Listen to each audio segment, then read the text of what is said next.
Gente, hoje eu gostaria de compartilhar com vocês aquilo que eu tenho aprendido acerca da psicologia e a teologia e o quanto essas duas ciências se entrelaçam e podem caminhar juntas. E eu vou começar falando um pouco sobre o início de tudo, como começou a psicologia, de onde surgiu a psicologia. A psicologia surgiu a partir da Grécia Antiga, no tempo dos filósofos, da filosofia, onde existia-se muitas indagações, muitos questionamentos naquela época sobre a existência humana, tipo, quem eu sou, como que eu funciono, como que eu existo. E então, a partir dali, houveram, muitas etapas, no avanço das pesquisas, dos estudos a respeito disso, até que 1879 foi quando a psicologia verdadeiramente passou a existir como ciência, ser reconhecida como ciência. Foi quando surgiu o primeiro laboratório de experiências científicas relacionadas à alma e à mente humana, o estudo da alma.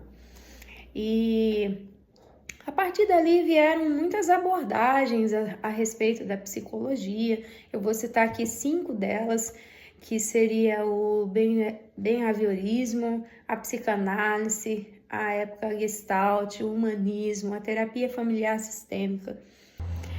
Mas dentro de todos esses estudos e abordagens, da psicologia, existe um conceito que chamou muito a minha atenção, que é o conceito da motivação.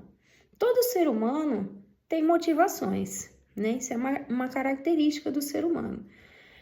E muito desse ser humano é movido por essas motivações, o que leva uma pessoa a buscar pelos seus objetivos, a vencer muitas vezes desafios, obstáculos, em função de um propósito maior, são as nossas motivações. Eu, por exemplo, sou líder de um grupo. Dentro desse grupo existem pessoas diferentes, com cabeça diferente, culturas diferentes, forma de pensar diferente um do outro, Nós somos diferentes um do outro, Ninguém é igual a ninguém. Só que isso, para nós, liderança, gera um desafio diariamente. Por quê? Porque existem opiniões divergentes, existem temperamentos diferentes e muitas vezes eles se chocam entre si, se batem de frente um com o outro. E daí, para nós que somos líder, isso é muito desafiador lidar com essas questões. E às vezes é cansativo, é difícil lidar com essas questões. Mas aí eu penso assim que eu tenho um objetivo maior. Quando eu passei a caminhar com esse grupo, a liderar esse grupo, existe um propósito pelo qual eu estou ali. Eu estou ali porque existe um motivo para eu estar ali. Então, quando eu tenho um propósito maior, e no caso do grupo em questão, é um grupo que está sendo lapidado, está sendo preparado, está sendo treinado para serem ministros. Então, o meu foco maior, o meu objetivo maior é trazer essas pessoas para uma intimidade maior com Deus, para um relacionamento mais profundo com Deus, para um conhecer a Deus de uma maneira mais real, mais verdadeira, mais profunda. Então, quando eu olho para as dificuldades, para os desafios do dia a dia, com esses liderados, e eu penso no meu futuro, no propósito que eu estabeleci pelo qual eu estou ali, então existe uma motivação que me motiva a permanecer ali e driblar todos os desafios e as dificuldades que a gente vem encontrando no dia a dia com esse grupo enquanto liderança. Então, para mim, Adna, a motivação é algo que me inspira, é algo que me move, é algo que realmente me capacita a lutar pelos meus objetivos todos os dias. E agora eu gostaria de falar um pouco sobre a minha compreensão a respeito da abordagem sistêmica familiar. Na minha opinião, a abordagem sistêmica familiar, ela é basicamente estudar o todo de um contexto, né? E para exemplificar isso de uma forma bem simples, eu vou vou dar o exemplo de o estudo de um órgão do nosso corpo vital, que é o coração. Vamos supor que eu seja uma cardiologista e o paciente chega para mim com uma queixa de que está sentindo dores no peito, que, sei lá, o coração não está funcionando direito, de repente faz um exame cardiológico e vê lá que o coração não está funcionando muito bem. E aí eu preciso descobrir a origem do problema, de onde está vindo esse problema, o que está acontecendo que o coração não está funcionando, o que eu vou precisar fazer? Vai adiantar eu analisar só o órgão, que é o coração? Eu acredito que não. Eu acredito que a minha investigação vai ser mais eficaz e com um diagnóstico mais assertivo se eu examinar tudo aquilo que está ligado ao coração, de fato. E o que seria as artérias, as principais artérias que estão ligadas ao coração?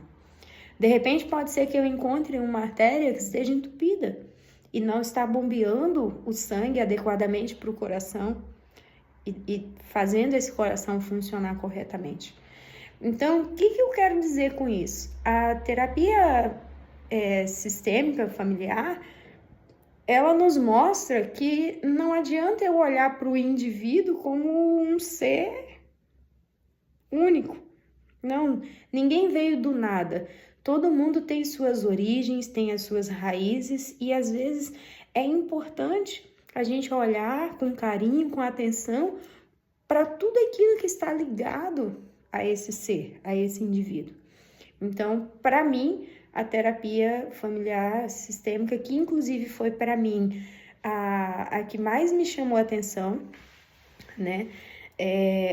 Por esse motivo, que nos leva a uma compreensão, um olhar mais amplo, né, de todo o contexto da vida de uma pessoa. E por fim, onde a psicologia e a teologia se encontram? Gente, isso aqui para mim foi assim um divisor de águas na minha cabeça, assim, de parar e pensar e analisar aqui como que uma apoia a outra perfeitamente. Se nós pararmos para pensar, nós somos um ser tricotômico. Somos um espírito, alma e corpo. Então, o nosso espírito, ele é cuidado, né, através de um líder espiritual, com a ajuda de Deus, da ação do Espírito Santo, né, um direcionamento divino. Mas nós temos um corpo. Quando o nosso corpo fica doente, quem cuida do nosso corpo? É o médico. É o médico que tem essa competência para fazer isso. E a nossa alma? Quando a nossa alma está doente, existe alguém que tem competência para cuidar da nossa alma também, que é justamente o psicólogo. Então, eu preciso entender, enquanto sacerdote, ministro na casa do Senhor, enquanto conselheira, que existem situações que vêm através de uma influência espiritual, às vezes uma interferência maligna, que nós vamos orar, vamos repreender, e Deus vai fazer a obra. Mas existem coisas que é do psicológico, que é da alma, que é o reflexo, às vezes, de um trauma, de uma vivência, de toda uma história de vida, de uma série de situações que apenas o profissional apto a trabalhar com a alma desse indivíduo, desse cidadão, vai ter condições de ajudá-lo de maneira mais eficaz e mais precisa. Então, para mim, a psicologia e a teologia, elas caminham sim juntas, uma apoiando a outra. Aquilo que eu não posso fazer pela alma, o psicólogo vai fazer.